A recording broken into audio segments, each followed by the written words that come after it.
We're driving back from Cape Jervis, the tip of the Fleurieu Peninsula. We've been flying over Morgan's Beach and Fishery Beach, and I remembered this particular bridge. I'd actually filmed it about 3 years ago, video from a drone on one side of the bridge, and I thought I'd look back at it and maybe go out and update it, because it's changed. The 2 lanes can be replaced by the 4-lane bridge you can see on the other side.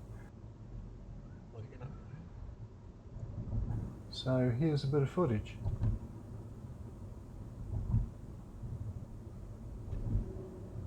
So that's how it used to look, that's how it looks now.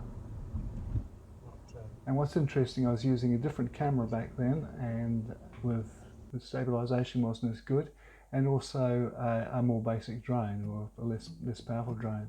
So it's always interesting to compare how you're going with this interest. Plus it's a great record of how things have changed.